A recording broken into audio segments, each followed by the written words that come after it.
فی زماننا، اس دور میں ایک نام ہے اسد الدین اویسی۔ کون؟ نقیب ملت، جنہوں نے ہمیشہ مسلمانوں کے کوس کے لیے اپنی جان کی پرواہ کیے بغیر کفر کی آنکھوں میں آنکھیں ڈال کر مسلمانوں کے حقوق کا مطالبہ کیا ہے۔ یہ کہتے ہیں کہ ہمارے پاس طاقت ہی نہیں، یہ کہتے ہیں کہ مسلمانوں کے پاس قوت ہی نہیں۔ اتنی بڑی حکومت جن کے پاس لاکھوں اربوں کھربوں کا بجٹ ہے، ایک مرد مجاہد سے کیوں ڈر رہے ہیں؟ بولیے۔ علامہ اقبال نے شاید اسد الدین اویسی جیسے قائدین کے لیے یہ شعر کہا تھا، اور کہا تھا کہ آئین جواں مرداں حق گوئی و بے باکی۔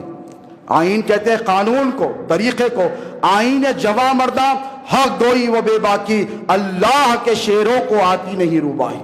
یعنی روباہی یعنی دو قسم کی بات کرنا۔ اسد الدین اویسی صاحب نے کبھی دو قسم کی بات نہیں کی، ہمیشہ مسلمانوں کے کوس کے لیے بات کی۔ ان پر حملہ کیا گیا، بزدلانہ حملہ کیا گیا، قاہرانہ حملہ کیا گیا۔ ہم مسلمانان حیدرآباد شد و مد سے اس کی مخالفت کرتے ہیں۔ کہہ دیے آپ کرتے ہیں کہ نہیں؟ اپنے ہاتھ اٹھا کر بولیں۔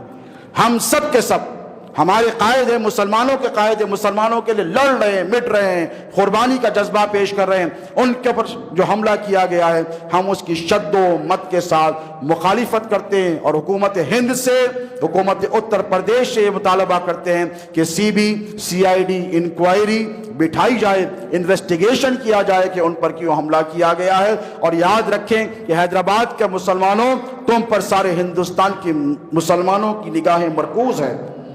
ایسا نہیں کہ صرف بیرسٹر اسد الدین اویسی صاحب کی طرف دیکھتے ہیں، ان کو پتا ہے کہ حیدرآباد کے مسلمانوں میں وہ جذبہ ہے کہ آج 30 سے 35 سال گزر گئے ہیں، لیکن حیدرآباد کی پارلیمنٹ سیٹ کو بچا کر رکھنے والے یہ حیدرآباد کے مسلمان ہیں۔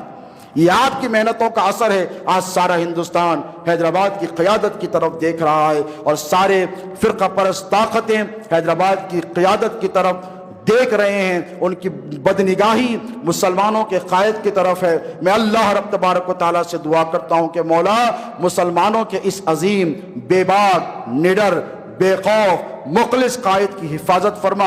پروردگار حاسدین کی حسد سے جناب اسد الدین اویسی صاحب کی حفاظت فرما، شریروں کے شر سے، فتنہ پروروں کے فتنوں سے، آفات سماوی و ارضی سے ان کی حفاظت فرما۔ اے اللہ انہیں عمر دراز عطا فرما تاکہ وہ قوم و ملت کی خدمت کا فریضہ انجام دے سکے۔ اے اللہ ان کی حفاظت فرما۔ مولا کریمہ کا سزا، یہاں جتنے مسلمانوں نے دعائیں کی ہیں، ان دعاؤں کو اپنی بارگاہ میں شرف قبولیت عطا فرما۔